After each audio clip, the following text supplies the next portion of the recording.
केन्द्र प्रतिरक्षा मंत्री राजनाथ सिंह दिनिकिया ओडिशा गस्त। पूर्वतन केन्द्र मंत्री देवेंद्र प्रधान प्रथम श्राद्ध वार्षिक अवसर में योगदान। बीजेपी को ओडिशा रे शक्तिशाली करबा तांकर अवदान अतुलनीय। देवेंद्र प्रधान ओडिशा बीजेपी भीष्म पितामह। राजनाथ सिंह देले सूचना। केन्द्र प्रतिरक्षा मंत्री राजनाथ सिंह भुवनेश्वर विमान बंदर रे पहुंचवा परे मुख्यमंत्री मोहन माझी बीजेपी अन्य वरिष्ठ नेता माने विपुल स्वागत संबर्धना जणाइथिले। भुवनेश्वर स्थित राज्य अतिथि भवन रे मुख्यमंत्री मोहन चरण माझी, केन्द्र शिक्षा मंत्री धर्मेन्द्र प्रधान, उप मुख्यमंत्री कनक वर्धन सिंह, राज्य बीजेपी सभापति मनमोहन सामल, राज्य प्रभारी विजयपाल सिंह तोमार सह विभिन्न प्रसंग रे आलोचना करथिले। उपरे नूतन राज्यसभा सदस्य मानंकु भेटी आगामी दिनर कार्यपंथा उपरे आलोकपात करथिले। भुवनेश्वर स्थित कृषि सदन ठारे पूर्वतन केन्द्र मंत्री स्वर्गत डॉक्टर देवेंद्र प्रधान प्रथम श्राद्ध वार्षिकी आयोजित स्मृति सभा कार्य जोगदे देवेंद्र प्रधान स्मृति उच्चारण करने सह दल पई तांकर त्याग चिर स्मरणीय बोली कहिथिले। से राजनीतिर जड़े प्रवीण ओडिशा बीजेपी भीष्म पितामह बोली कहिथिले। डॉक्टर प्रधान शिक्षा, नियुक्ति, भित्तिभूमिर विकास और कृषि क्षेत्र में तांकर गुरुत्वपूर्ण अवदान संपर्क में वक्तव्य प्रदान करथिले। से 3 थर ओडिशा बीजेपी सभापति भाव में कार्य करथिले।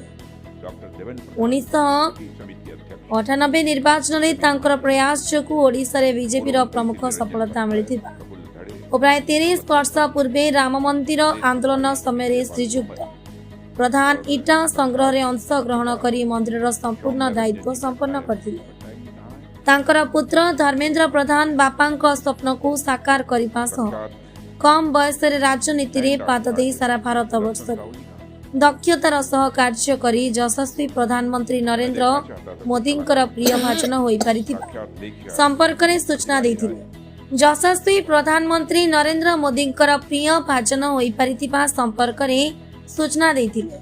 भुवनेश्वर स्वतंत्र प्रतिनिधि अक्षय कुमार नंदन का रिपोर्ट, ढेंकानाल न्यूज ओडिशा।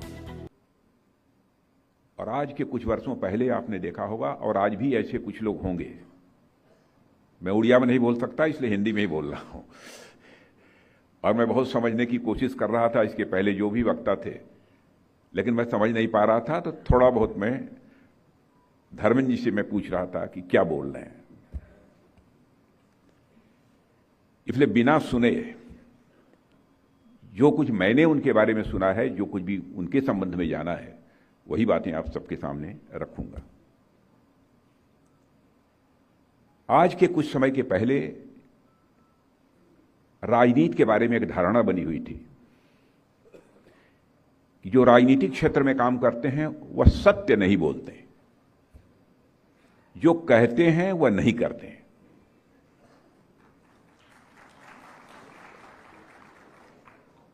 और इतना ही नहीं, यदि किसी के ऊपर कोई आरोप लगाना होता था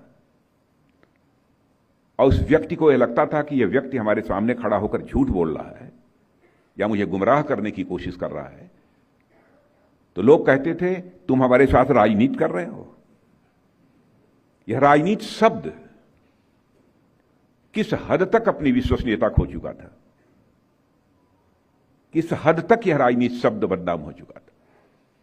फिर भी उस समय भी कुछ ऐसे लोग थे कि इस राजनीति शब्द की विश्वसनीयता, क्रेडिबिलिटी, इस राजनीति शब्द की साख जो खो गई थी, वह पुनः भारत की राजनीति पर स्थापित करने के लिए बराबर संघर्ष करते रहे। उन्हीं में से थे एक डॉक्टर देवेंद्र प्रधान। और आप ये कहेंगे कि डॉक्टर देवेंद्र प्रधान जी के बारे में आप कैसे इतना जानते हैं?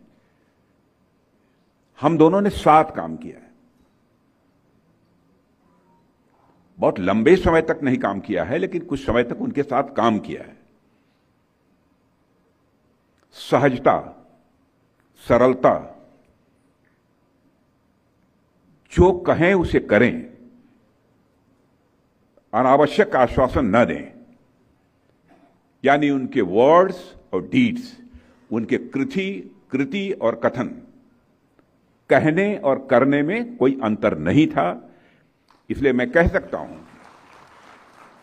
कि भारत की राजनीति में पैदा हुए इस क्राइसिस ऑफ क्रेडिबिलिटी, विश्वसनीयता के संकट को एक ऐसे नेता थे डॉक्टर देवेंद्र प्रधान जी, जिन्होंने की चुनौती के रूप में स्वीकार किया था और उस पर विजय प्राप्त की थी।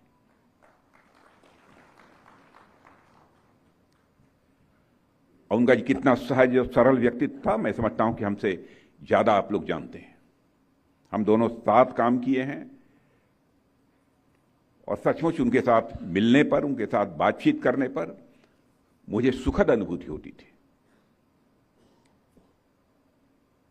और आज ऐसे ही व्यक्तित्व, जिसने अपना संपूर्ण जीवन ही देश, जनसेवा और समाज के लिए समर्पित कर दिया, ऐसे व्यक्तित्व के लिए को श्रद्धांजलि अर्पित करने के लिए, उनकी स्मृति को नमन करने के लिए हम सब यहां पर एकत्रित हुए हैं। अब बहुत सारी चीजें आ चुकी होंगी, क्योंकि जो मुझे जानकारी थी, जो मैंने वो किया था, मैं समझता हूं शायद वो बातें दोहराई ही जाएंगी कि डॉक्टर देवेंद्र प्रधान जी एक प्रतिष्ठित चिकित्सक थे और मरीजों के इलाज के लिए जितने समर्पित थे, मुझे बतलाया गया है उतने ही समर्पित वे जन नेता के रूप में समाज की सेवा के लिए भी रहे। उन्होंने एक चिकित्सक को सेवा और करुणा के भाव और मूल्यों को अपने राजनीतिक जीवन में अपनाया और जनता की भलाई के लिए जो कुछ भी कर सकते थे, उन्होंने अपने तय करने की कोशिश भी की है। समाज के वंचित और गरीब तबके की समस्याओं का समाधान कैसे होना चाहिए, मैं यह दावा नहीं करना चाहता कि डॉक्टर देवेंद्र प्रधान जी ने सारी समस्याओं का समाधान कर दिया, लेकिन समस्याओं का समाधान होना चाहिए। उसके लिए जितना वह संघर्ष कर सकते थे, जितना कुछ कर सकते थे, वह ईमानदारी से करने की उन्होंने कोशिश की। जैसे एक डॉक्टर मरीज की बीमारी का सही निदान करके उसका उपचार होता है, वैसे ही डॉक्टर प्रधान जी ने समाज की समस्याओं को गहराई से समझकर बराबर यह कोशिश की है अपनी तरफ से उसका समाधान निकलना चाहिए। मैं यह दावा नहीं करना चाहता कि उन्होंने सारी समस्याओं का समाधान निकाल दिया, लेकिन इतना मैं विश्वास के साथ कह सकता हूं कि ईमानदारी के साथ डॉक्टर देवेंद्र प्रधान जी ने अपने सामाजिक और राजनीतिक जीवन में इसके लिए कोशिश की है।